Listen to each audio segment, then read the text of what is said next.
With another seminar.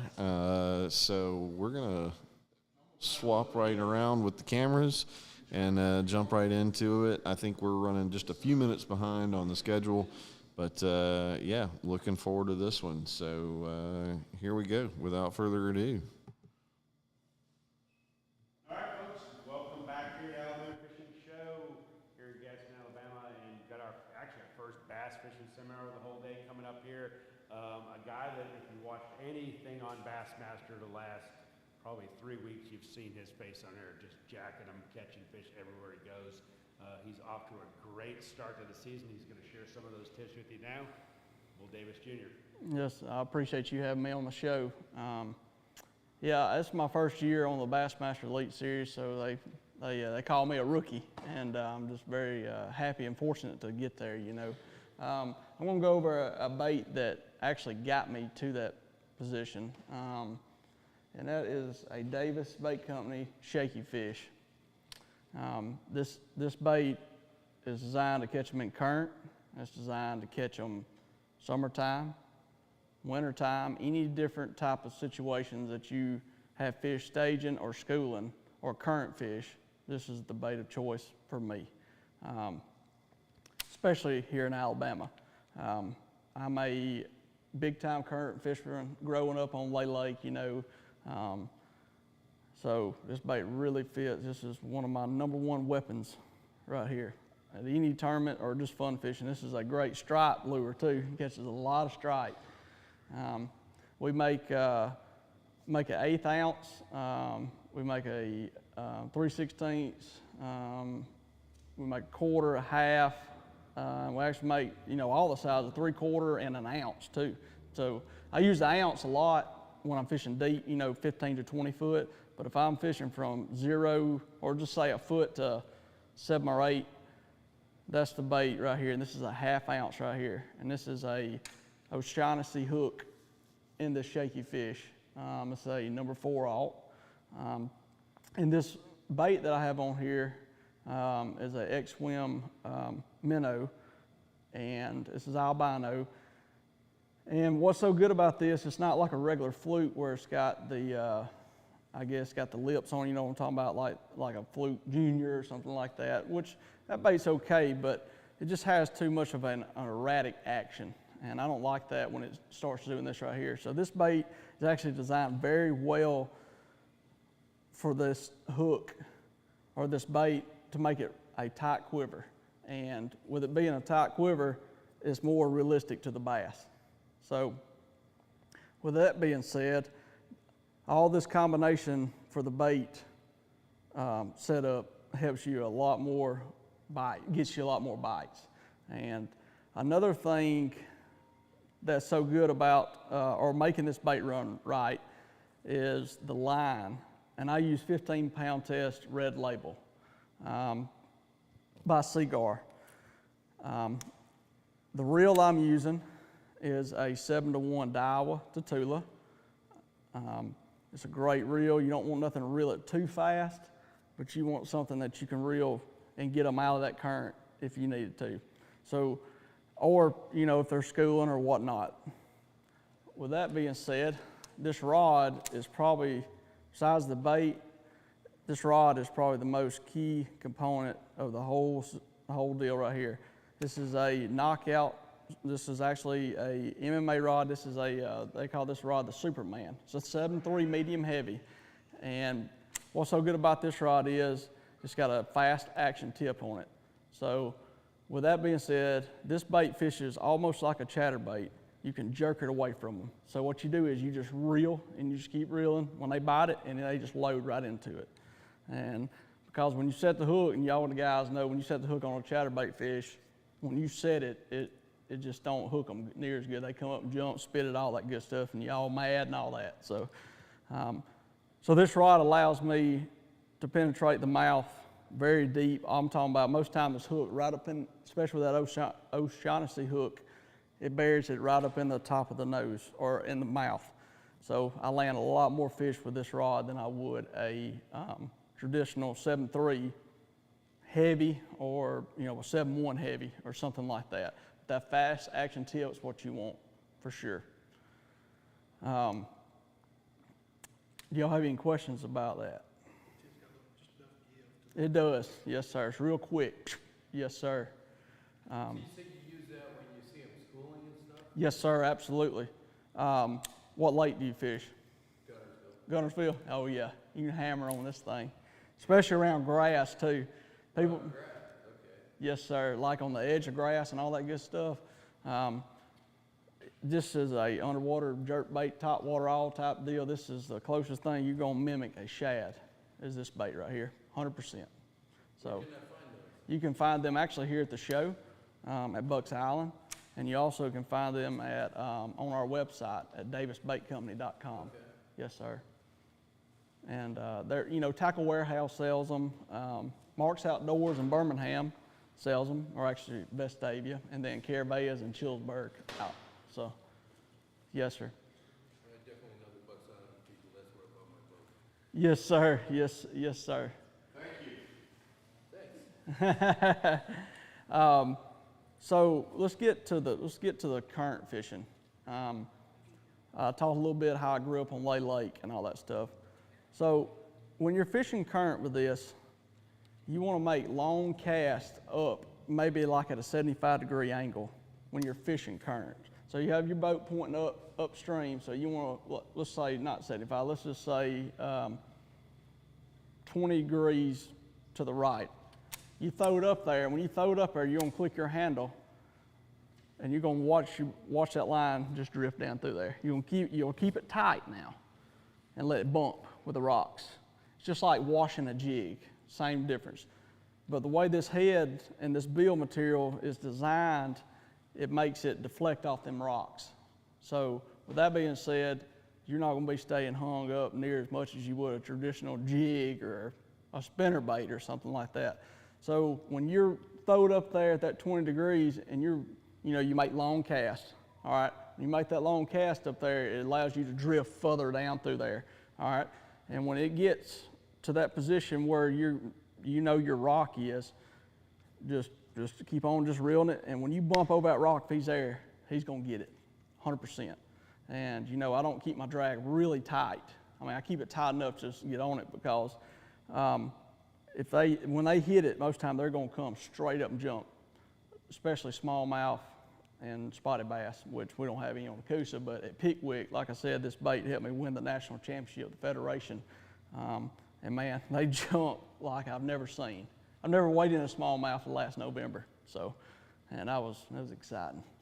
But it's an all-around year great bait to catch everything. Man, I've caught crappie on this thing, but primarily bass and stripe, for sure. Yes, sir. So, y'all have any more questions? No. Yes, sir. Can I take a picture of your rig before we walk? No, sir. Absolutely not.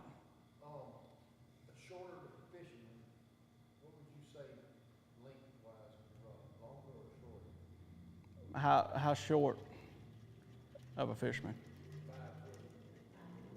5'1"? You can go to a 6'10" or 6'6", 6'8", anywhere in that range. Just a medium heavy rod. Yes, sir.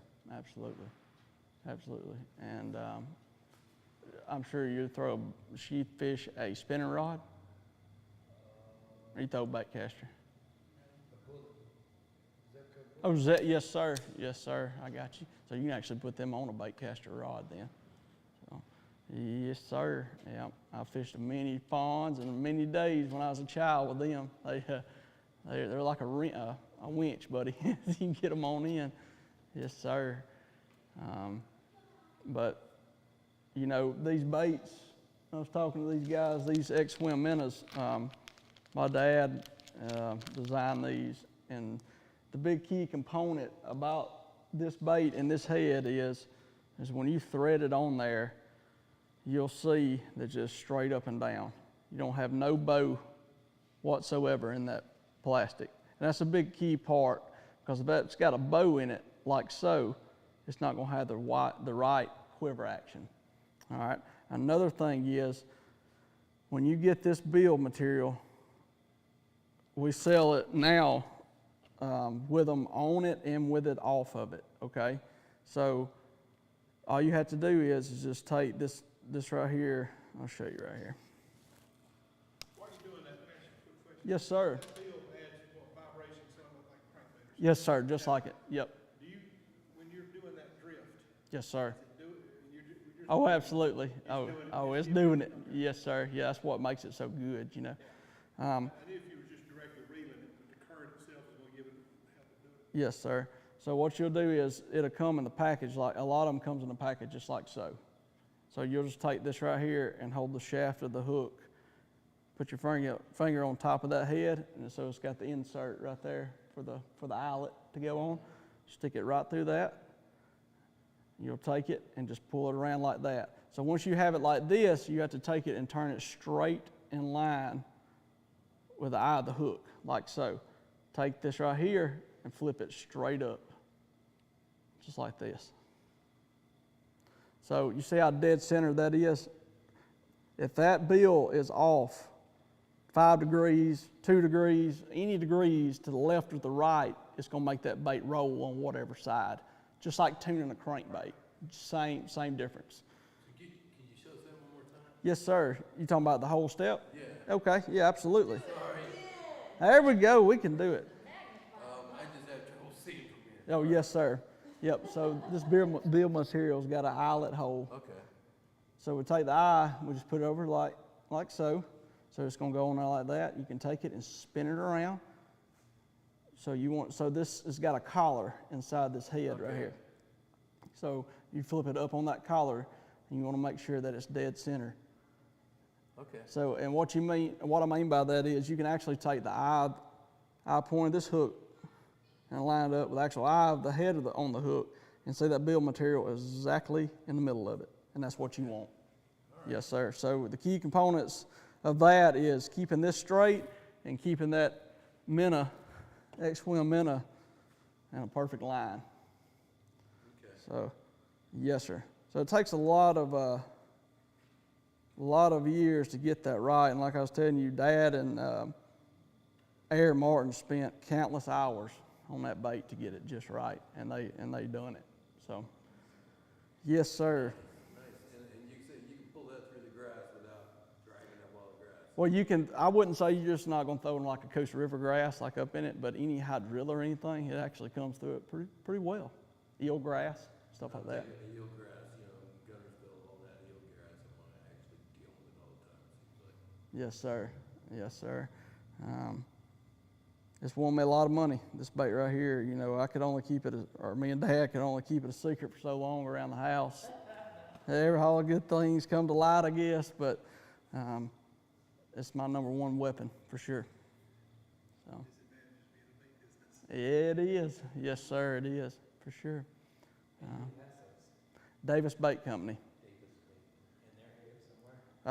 Yes, sir. We're located in Sylacauga, Alabama, but we distribute all over the United States. Bucks Islands, they actually have a booth here, so they have them over there. And who has the booth here? Bucks Island. Yep. And we also have great spinner baits too, which I didn't bring none with me, but you can check them out too. It's Davis Bait Company. I'm sure it'll say X-Wire on the actual package of it. I don't know I didn't go over and look exactly what kind of spinner baits we have over there, but it'll say Davis on it. Why I throw it, I was back to the line situation. Why I throw it on 15-pound test line is because anything above that, it don't work. It's too thick of a line. Anything below that, you're gonna break them off. They'll get you wrapped around them. Yes, sir. Yes, sir. And it's really important when you're fishing in current to check the hook point on these. I mean, they're sharp. They're sharp. If you hang a rock, they'll roll on you. Keep you a sharpener with you, which is, it don't happen often, but you start losing them, that's why. It's a strong hook, man. I've boat flipped. I can't tell you how many 5 to 7 pound stripe with these O'Shaughnessy hook, Gamakatsu, and they won't straighten out. So, great hook. Yes, sir. Y'all have any other questions? Come on now. I know y'all got some. Best fishing story. In Gunnersville. Yeah, in Gunnersville. yeah, best story. Me and my buddy, we slept in our truck one night at the, actually it was my cousin, and we slept in the truck at the state park. We was a senior in high school. I had a camper shell. I slept in the back, and he slept in the front of the truck, and we didn't sleep about an hour. And we went fishing the next day, and we caught probably 30 bass between 3 to 7 pounds. It's the best day I've ever had on that lake. All on a frog. All on a frog. Yep. All on a frog. It was in June. It was in June. They just got through spawning. A shad spawn type deal. And we got into them thick. It's 1st of June actually. Something else. Oh, I'll tell you a fish that changed my life. There's one fish that changed my life forever. It was at Pickwick. And to make it to the Bassmaster Classic or the Bassmaster Elite Series, it takes about 1.5 years to get there. Through a whole road of turns and everything just to get there. And it all starts with the Bassmaster Federation, or the BASS Nation Federation, however you want to call it. So I made it through the Bass Nation, the Alabama side, by making the state championship 2 years ago, and it was on Lake Martin. And I've done that by qualifying through our local tournaments on Lay Lake. Make the state championship, I've got fortunate enough to win that one. Then I move on to the regional at Lewis Smith Lake in Jasper, Alabama. And last April, I won that tournament, and that moved me into the national championship. And there was 56 boaters that fished that tournament.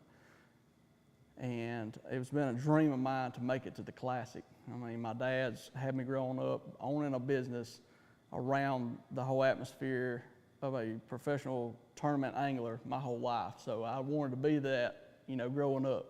Well, I finally get my shot, and I want to make sure that I can, get it done, and it was very nerve-wracking. So there is a 3-day competition. All right. They cut the field after the first 2 days down to half the field the final day. So the final day, we go out. I'm heading up river. I actually catch them at the dam up there at Wilson Dam on Pickwick Lake.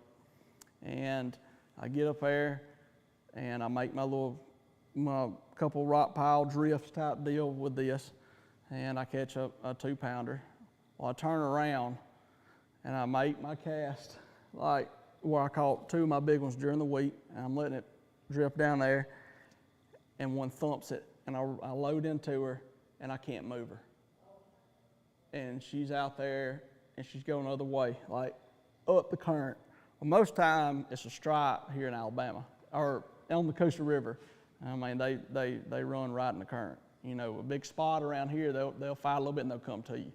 Well, she went out that way, strip and drag, and I was like, daggum drum, because Pickwick has got the drum. I mean, they're everywhere. All right. So I finally get this fish semi-whooped. I mean, I done fought her for over a minute, it felt like. Well, there's one big other rock out in front of me about 30, 40 yards. She comes out of the current and gets me wrapped up in that rock. I'm like, this ain't good. So I had my Raptors down at the time. I pick them up, and I'm going to her, and as soon as I picked them up, she pops off. Not my bait, but pops off the rock. So I put my poles back down. So if I don't, the current, I'm sitting in a slack part. If I don't, my boat will turn around and it's going to hit a rock. Well, I'm like, this ain't no bass. Ain't no way. I get her up there, and she gets about from me to this gentleman's foot right there, and she comes up and jumps about this high. And it's almost a 6-pound smallmouth. And I'm looking at her eye to eye, and man, I knew if I could get that fish in the boat, I was going to the Bassmaster Classic. I'll never forget it. And I reached down, I got her up there, and I get down, and I go to reach to get her, and she jumps over my arm. And I'm like, oh my gosh, Will, I can't even tell you what I was thinking. And I get her in the boat, And when I did, it was just a flood of emotions that I can't explain. It's the best feeling in the world. And after catching that, man, the next cast I caught one almost 4 pounds. And then I caught 2 more fish that day, and that was it. I mean, it was the toughest tournament that I've ever fished. I caught 16 keepers in 3 days, and I was the only guy to do that in the whole tournament. Wow. But that fish, it changed my life, that one fish. I'll never forget that. So, And on that little jig there, yes, sir, on this right here. that probably helped you Martin and Smith too. Yes, sir. Spot lakes. Yes, sir. You know, that regional that I won up there, I actually won it on this bait right here, too. I was chasing them herring back in there. At Smith. Yep, they was in them ditches in the back there. They were running. Spots just got through spawning like it was in April 27th to the 29th. And them herring, have you ever seen a blueback herring? Well, they fly like they on crack. I mean, they shoo. And buddy, when they come by you, you know it. And next thing you know, it's like 3 or 4 big spots are just all over it. So this right here mimicked that, because I could take this bait and burn it too and keep it right under the surface. And that really helped me on that deal. So it's a very versatile bait. That's what I was trying to say. So. Slowly hop it too. Yes, sir, you can, but I've never caught them that way. Because if I slowly hop it, it just don't have that fast action or that tight quiver action. So you mostly just, pull it in or let it drift and bounce like you were talking. Yes, sir. Yes, sir. Yep. See, when you let it hop it on the bottom in the current, that current is actually like that fish is trying to, or that bait right there is trying to get up on a rock, to get away from its, its prey. Well, if you're fishing a non-current and you do that, it just don't look natural. So that's all I can think of. Yes, sir. Yes, sir. But Well, thank you for that story, those stories. yes, ma'am. Yes, Better ma'am. write those down.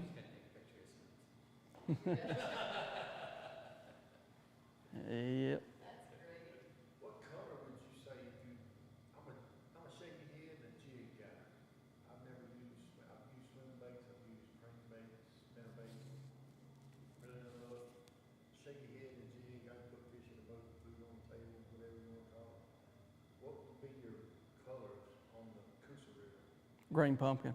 Green color? Period. It's all through. What about Gunner? Sir, What color would you use on Gunner's? Gunnersville, green pumpkin. Green pumpkin? It's the only color I throw. What color you use in Alabama? Green pumpkin. What is it called? Green pumpkin. Green Now jigs. Now, when you say jigs, there's a lot. Just like worms, you have a very wide selection. Okay. Now I do change up with the jigs now, but my shaky worms, they're all green pumpkin. Period. My jigs, whether it be like you talking about like a swimming jig, football jig, skipping jig, football jig, probably summer crawls. That, or we make a color called money. It's like a green pumpkinish blue in it, and it's a great color too. Yeah. It's a ledge type jig. It looks like a football on the head with the eye it's right in the center of it. So you make long casts. It's really deep. You can most of them's an ounce that they throw. I'm sure you throw a lot of ounce. So ledge fishing, that's where that comes in. Shell bars and stuff like that. So That's an alloy color in there right there. albino. You talking about the color of this? Yes, sir. It's albino. Yes, sir. Yeah, we make 4 or 5 different colors of it. But green pumpkin on my worms, 100%. Yep. I've had the most luck my whole life with pumpkin seed, green pumpkin, those kind of things. Grew up in Texas fishing, not very good, but that's where I always had the best results with. Y'all got any questions about any other lures that I can help you with?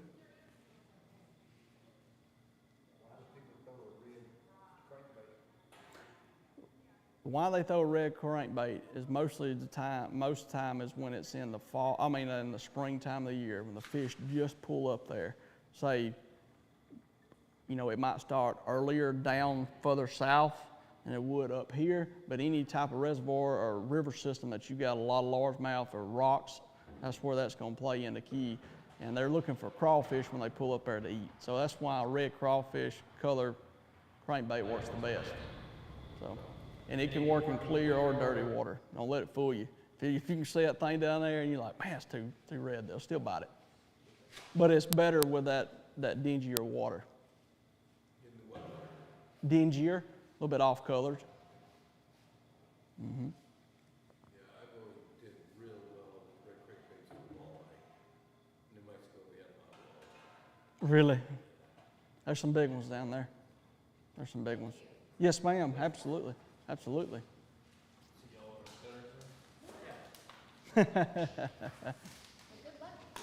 Thank you. Thank you.